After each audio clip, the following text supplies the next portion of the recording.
Selamat datang dalam video pembelajaran tentang teknik dokumentasi sistem. Dalam video ini, kita akan membahas pengertian, fungsi, tujuan, jenis-jenis teknik dokumentasi sistem, serta rangkuman materi. Mari kita mulai. Teknik dokumentasi sistem adalah metode yang digunakan untuk mempresentasikan sistem informasi, baik secara manual maupun otomatis, menggunakan diagram, simbol, atau model tertentu. Menurut Romney dan Steinbart, teknik dokumentasi sistem adalah alat komunikasi yang membantu menganalisis, merancang, dan mengimplementasikan sistem informasi. Secara sederhana, teknik dokumentasi sistem adalah cara untuk menggambarkan bagaimana sistem bekerja agar lebih mudah dipahami, diterapkan, dan dievaluasi. Teknik dokumentasi sistem memiliki beberapa fungsi utama, seperti memahami alur kerja sistem dengan lebih jelas, mempermudah pengambilan keputusan dalam pengembangan sistem, mendeteksi kelemahan atau risiko dalam sistem, sebagai alat komunikasi antara pengguna, analisis, dan pengembang sistem. Adapun tujuannya adalah untuk meningkatkan efisiensi, akurasi, dan keberhasilan dalam implementasi sistem informasi. Berikut adalah 3 jenis teknik dokumentasi sistem yang umum digunakan. Yang pertama, data flow diagram atau DFD. Yang kedua, business process diagram atau BPD. Dan yang terakhir, flowchart diagram.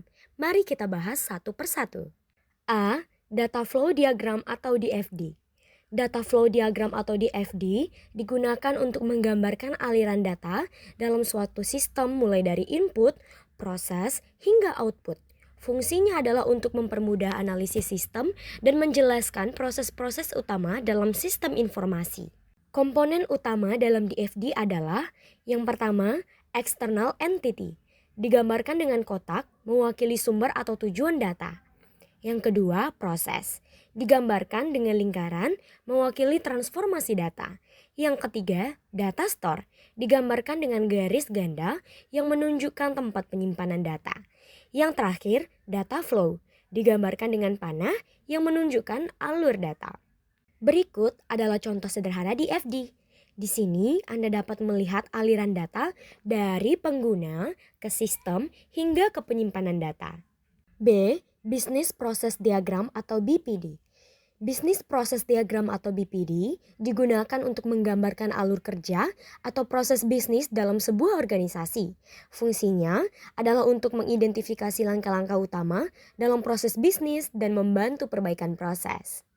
Komponen utama dalam BPD adalah yang pertama, swim lane, digunakan untuk memisahkan tanggung jawab antara pihak atau departemen. Yang kedua, task atau activity, digambarkan dengan persegi panjang mewakili aktivitas atau tugas. Yang ketiga, gateway, digambarkan dengan belah ketupat menunjukkan keputusan atau percabangan. Yang terakhir atau yang keempat adalah arrow, menunjukkan aliran proses. Berikut adalah contoh bisnis proses diagram yang menggambarkan alur kerja pengelolaan data pelanggan. C. Flowchart diagram. Flowchart adalah diagram yang menggambarkan langkah-langkah dalam suatu proses secara berurutan. Flowchart digunakan untuk memahami proses secara visual dan mengidentifikasi potensi perbaikan. Komponen utama dalam flowchart adalah yang pertama, terminator, digambarkan dengan oval menunjukkan awal atau akhir proses. Yang kedua adalah proses, digambarkan dengan persegi panjang yang mewakili aktivitas atau tugas. Yang ketiga, decision, digambarkan dengan belah ketupat yang menunjukkan keputusan. Yang keempat, row, yang menunjukkan alur proses. Berikut adalah contoh flowchart sederhana yang menunjukkan proses login pengguna ke dalam sebuah sistem. Nah, setelah pembahasan tadi, teknik dokumentasi sistem adalah cara untuk merepresentasikan sistem informasi menggunakan berbagai diagram dan simbol. Teknik ini berfungsi untuk memahami alur kerja sistem, mempermudah komunikasi, dan mendukung pengambilan keputusan. 3 teknik utama yang telah kita bahas adalah yang pertama, data flow diagram atau DFD, yang kedua, business process diagram atau BPD, dan yang ketiga, flowchart diagram. Semua teknik ini sangat penting dalam pengembangan dan evaluasi sistem informasi. Demikian pembahasan kita mengenai teknik dokumentasi sistem. Semoga bermanfaat dan sampai jumpa di video pembelajaran berikutnya.